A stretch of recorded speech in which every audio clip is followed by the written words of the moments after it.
everyone. A little bit later today in my live video, probably mainly because I forgot. So I hope everyone watched my videos last week on suffering. And if you did, I'd really love to know what you thought about suffering and if you had any thoughts. I also did a video on gratitude and why so many people find it so hard to feel grateful and properly grateful. And I did that on my Cosmo Hippie chat page, which is my page. I think I shared it to here. So have a look if you haven't watched that about that. That sparked some really nice conversations as well. So this week, the theme in the clinic has been around relationships and polarities and differences. So, well, it's obvious, to everybody around that, some people are different. Not everyone is the same. But it's this idea behind differences either being good or bad, and our tendency to judge and to categorize things. So the thing is, we kind of do this in our bodies as well, okay? So we kind of have this idea that that things are kind of dropped upon us. And you hear people talk this way all the time. They'll say, oh, my bad knee, or my bung back, or I caught the flu. It's all these ideas that health, that something has come in and that something's not of us. So we don't speak about, we speak about our body in terms of good or bad, like, oh, that's my bad knee and my bad elbow. And so when we do this, okay, it sets about something in our brain. It sets about an idea that is painful, that is bad, and I don't want to experience it, so I kind of just shove it in a box and just not think about it. And it sets about a pattern in us that something is not right there. So when we then go to try and fix it and trying to get it resolved, we have this idea that we have an idea of how it's going to go.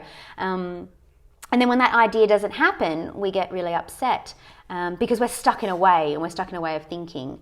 And I see this quite a lot when people come into the practice and they say things like, so can you fix my bad back?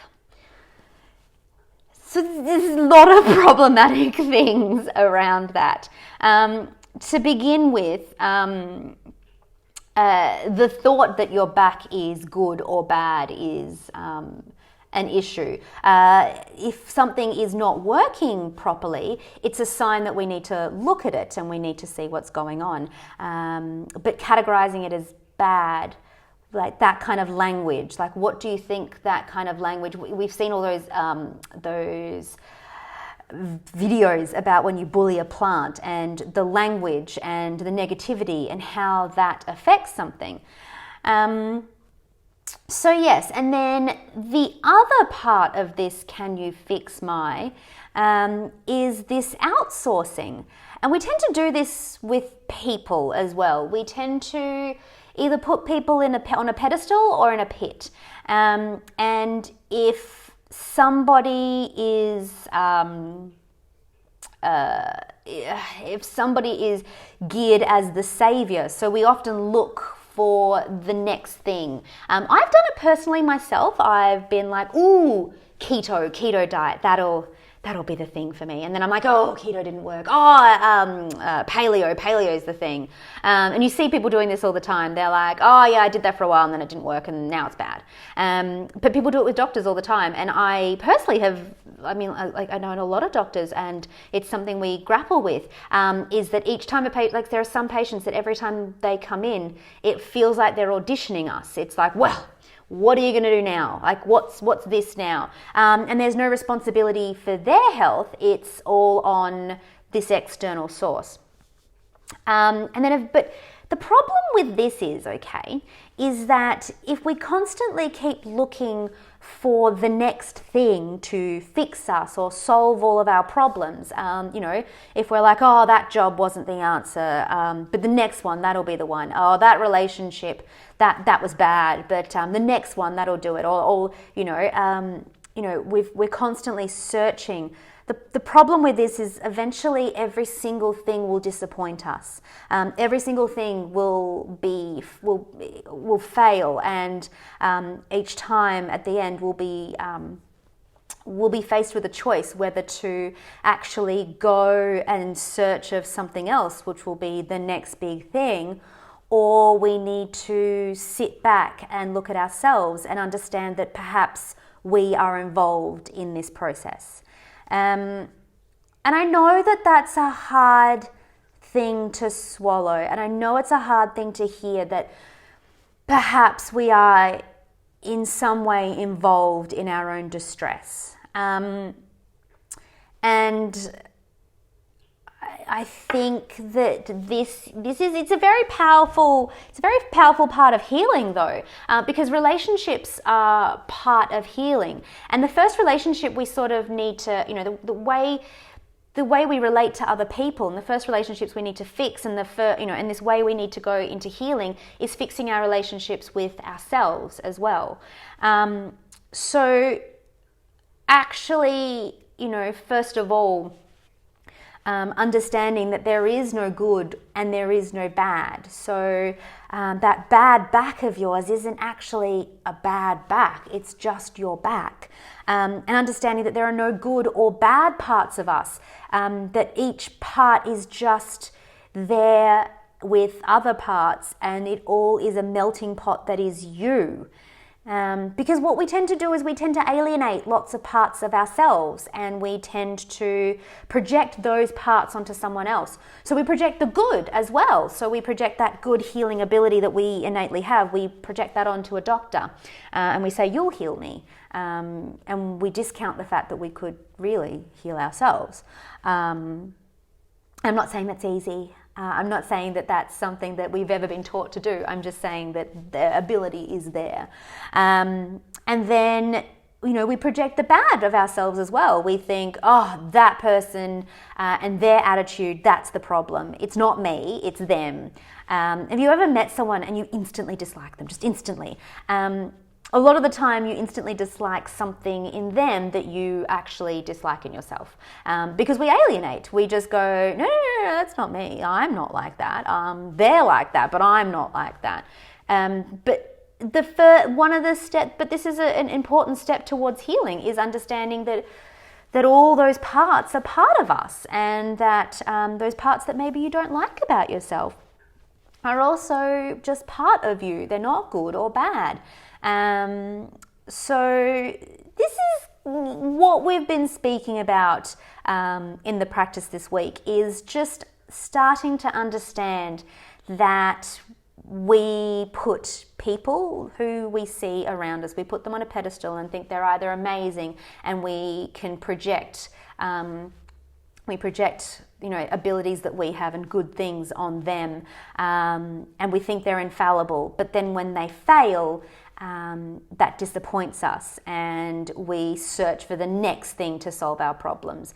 And that's a constant cycle, because at the end of the day, nobody is going to solve your problems. No external force can solve your problems. No external force can fix you and can make you whole. That work can only be done by you. And the other thing we've been talking about is pedestals or pits, and alienating. So we alienate, and we alienate parts of ourselves as well. And I see it a lot with people who want to lose weight, and they say, oh, but I don't want to think about it. I don't want to think about don't want to think about my big gut. And if I just don't think about it, then maybe it doesn't exist. But it does exist, and it is there. And it's not going to go away if you just ignore it, because how well does that work for anyone? Anyone?